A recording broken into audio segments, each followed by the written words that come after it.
and welcome everyone.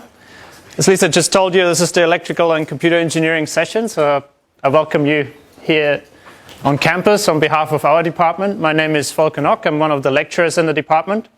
Can you guys in the back hear me all right? Yeah? So I'm German, I'm naturally loud, so I apologize for the dialect. I'll try and make it as understandable as possible. So what we're trying to do today is trying to give you an idea what a typical lecture is like. This is obviously not going to be a typical lecture. I'm not going to ask you to do any exams or tests afterwards, so you can relax.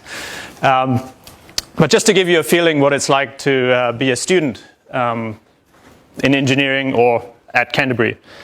So the topic I've chosen today is just to give you a bit of an introduction in why electrical and computer engineering is actually quite important. I know lots of you will interact with electricity daily and don't think about it. That's a good thing. That means engineering works. If you don't worry about it, if you don't are annoyed with something not working, that's what we want as engineers. We want to make daily life of people easier, better, healthier, more sustainable.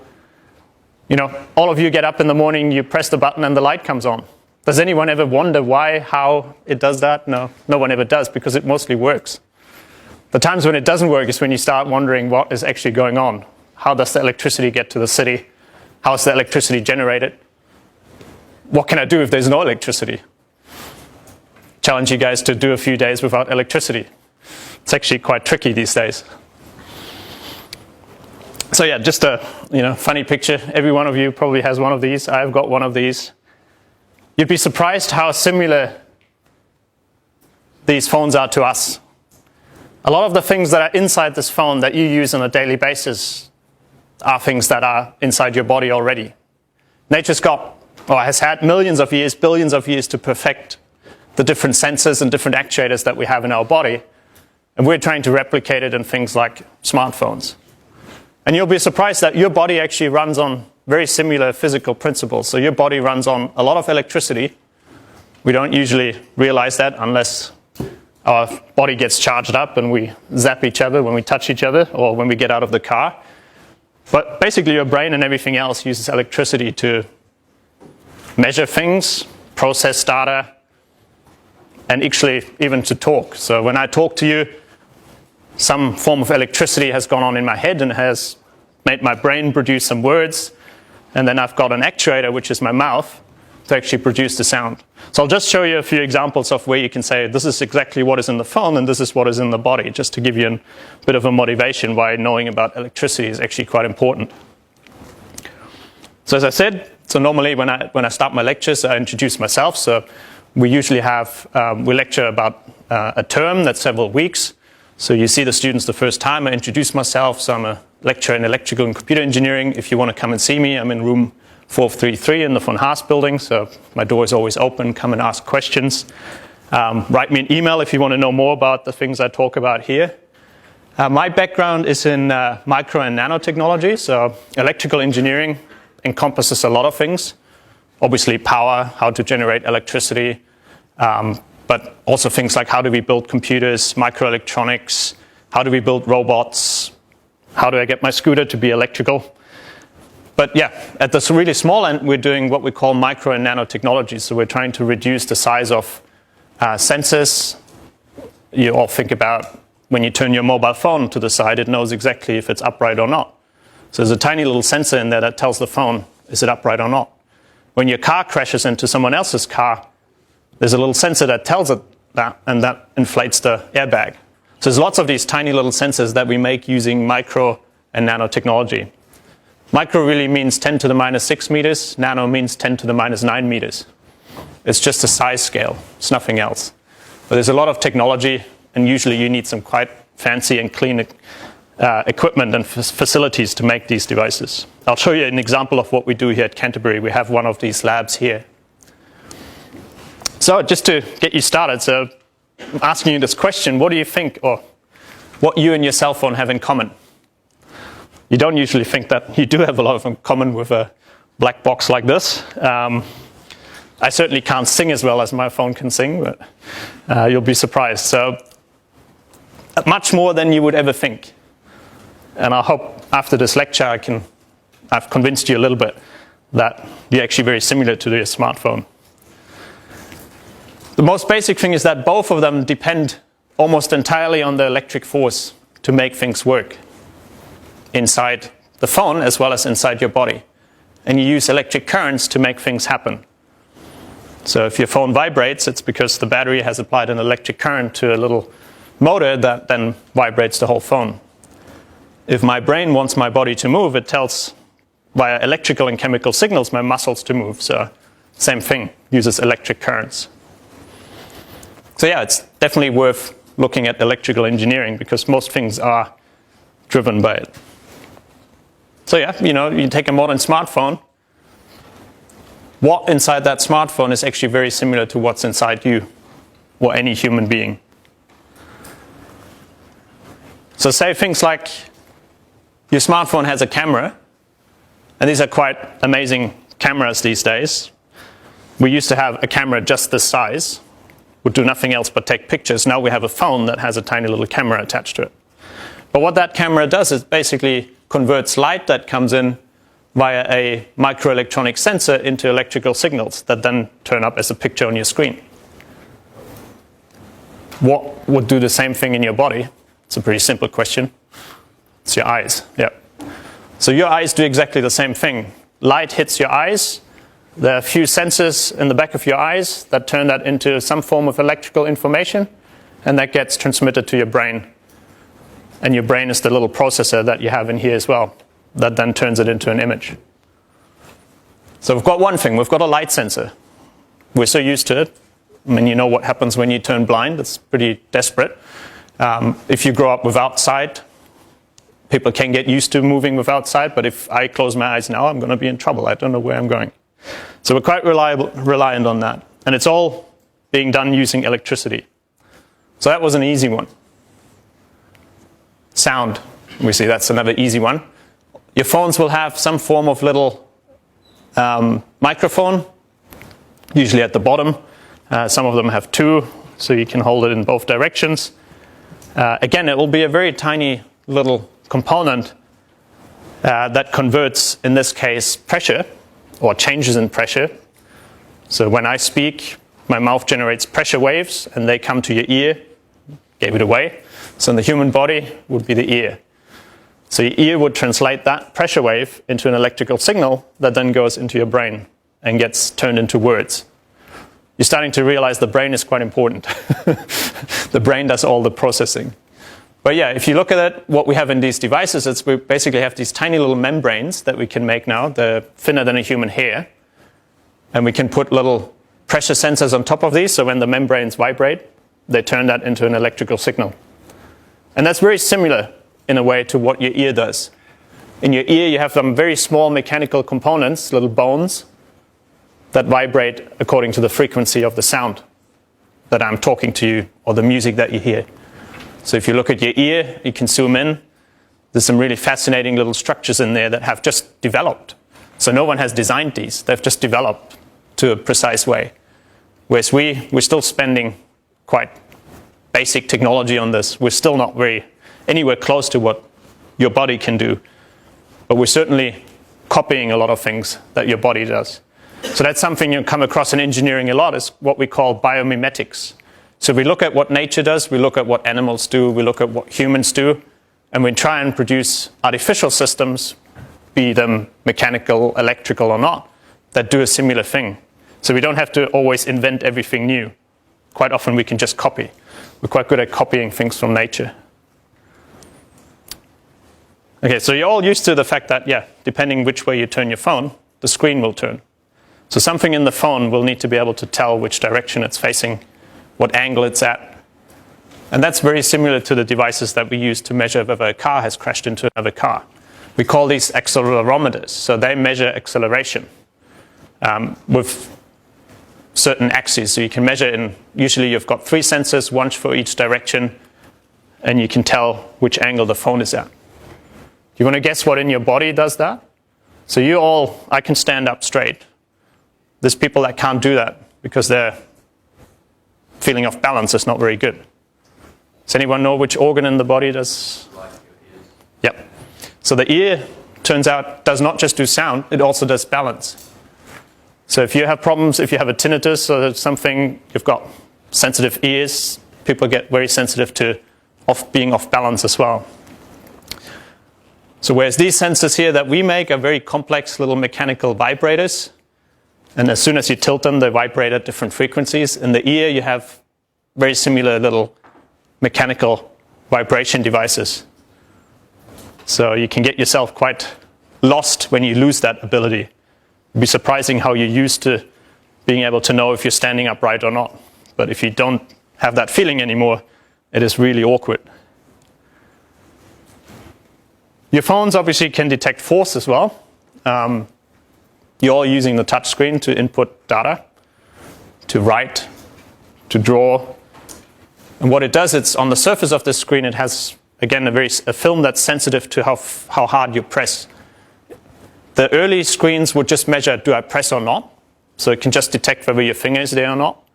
The newer screens can actually detect how hard you press. So you might have heard that there was in the news recently where Android phones weren't able to do that yet, and Apple was saying, well, our phones can do that. But it turns out all these screens can measure force. So depending on how hard you press, you can actually say, I want the screen to do something completely different than when I just briefly touch it. The way we do this in the screens is that we apply an electric field to the backside of the screen, and as soon as you put your finger close to it, it distorts that electric field. It's not very strong, you don't feel it, you don't get zapped when you touch the screen. But what you're actually doing there, because your body is conductive, you've got water in your body, it will actually change the electric field lines, and we can detect that. So through another electrode, we can say there was a finger in between those two electrodes. So that should turn into an E or an A or something else. Does anyone want to guess what in the human body does force detection? Skin. So if you run into an obstacle, you can tell that there's an obstacle. And the first thing that touches the obstacle is your skin. So if you touch something, you can feel that there is something there. So in our human body, or in animals as well, the skin actually has pressure transducers on the backside. So you will be able to tell. And again, there's certain diseases where people can't tell that there's an obstacle.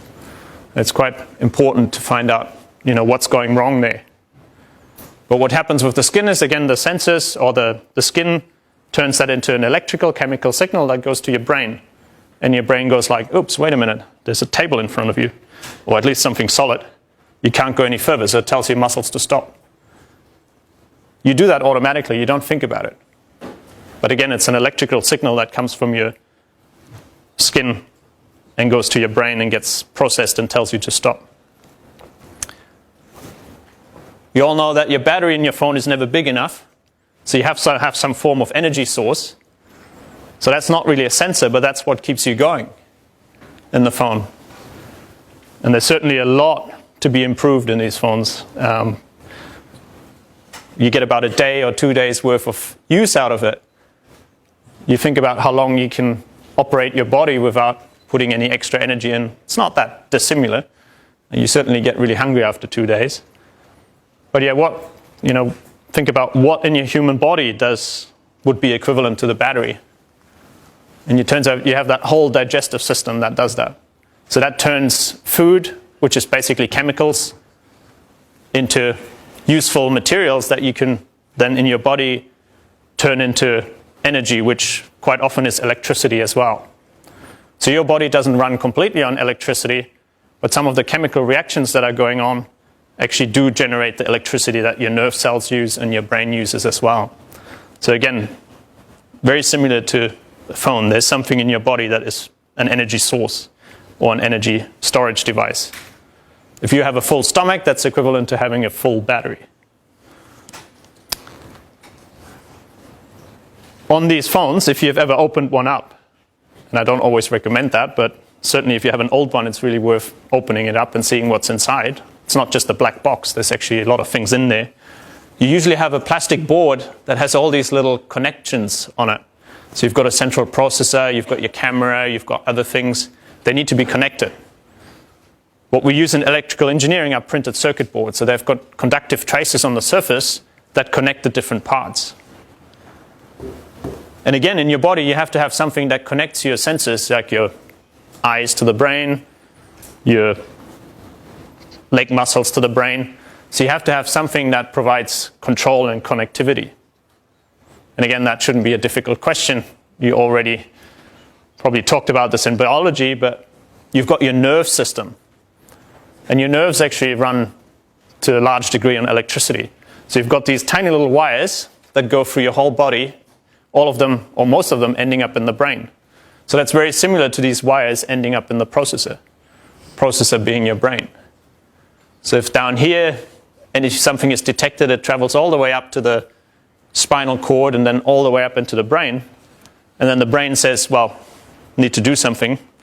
So it sends a signal back along the nerve system, and that tells your muscles to make a fist or whatever else is appropriate in that case.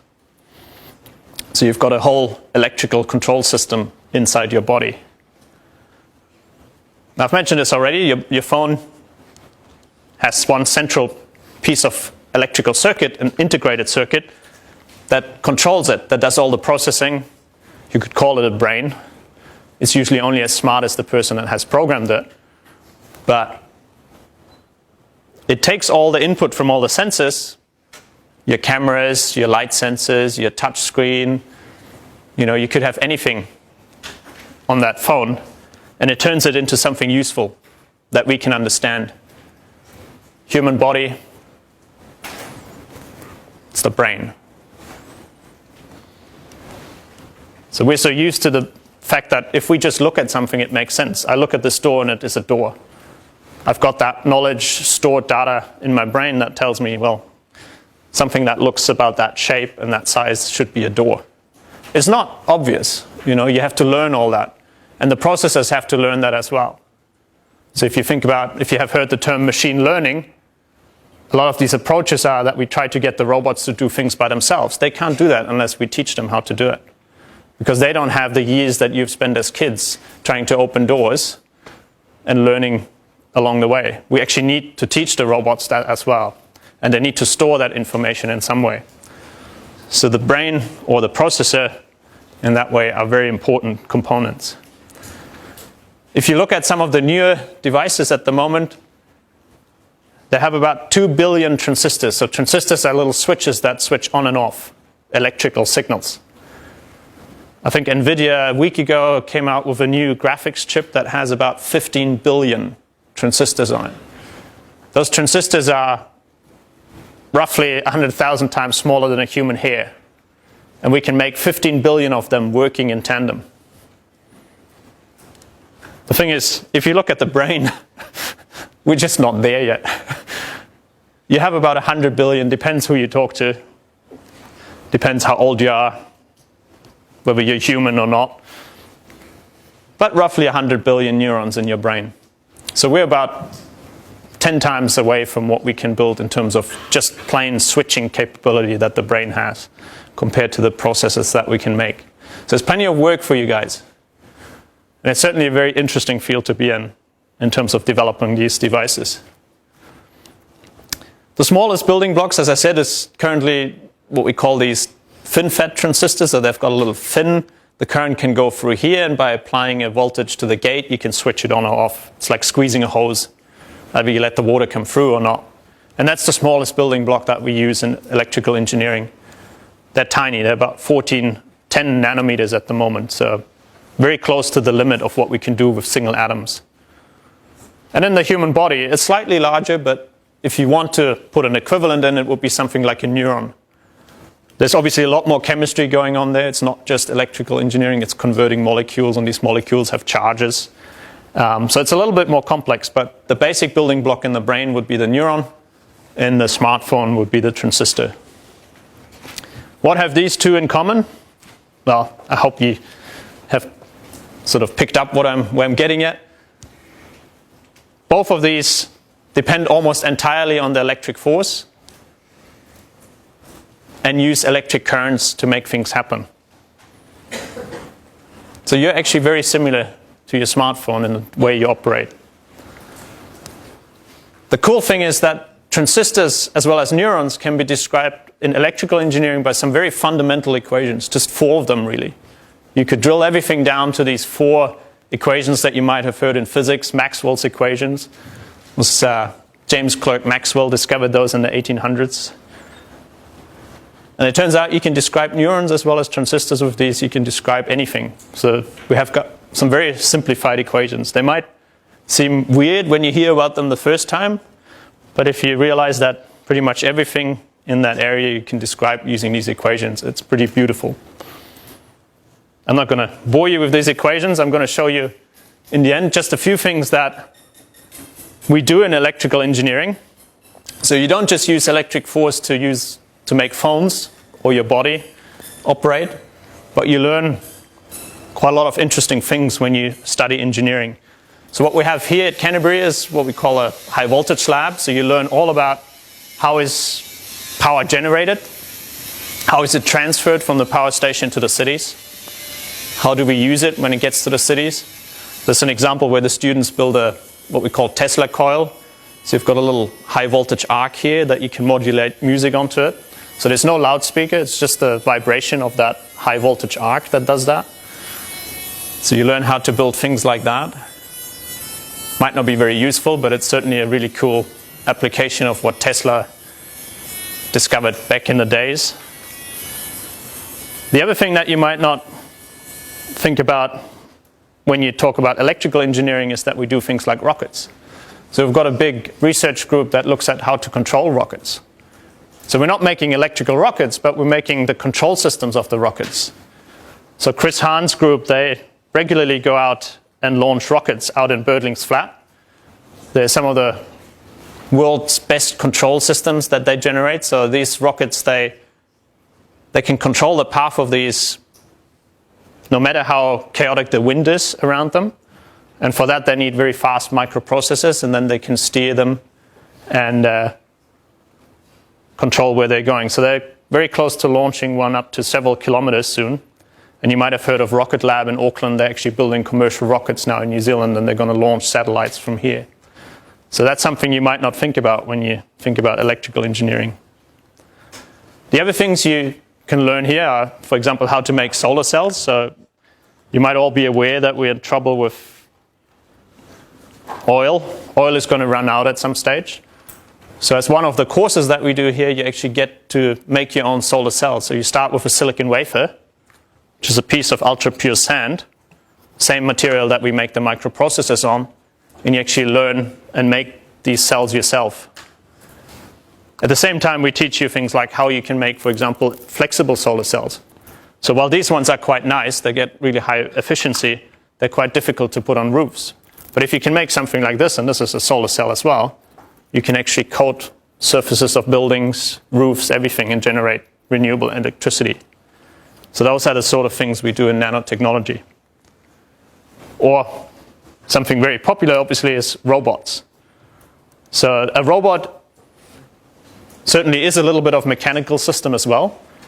But what makes it smart are the electronics, are the sensors, the microprocessors, all the things that do the power sensor conversion. So this is an example of a course where the students actually get to build these individual little robots. We call them wacky races, and as one part of their exam, they actually race the robots against each other on an obstacle course. So they have to either control them by remote control, or the robots have to go completely autonomous. In this case, they're also allowed to impede the other robots.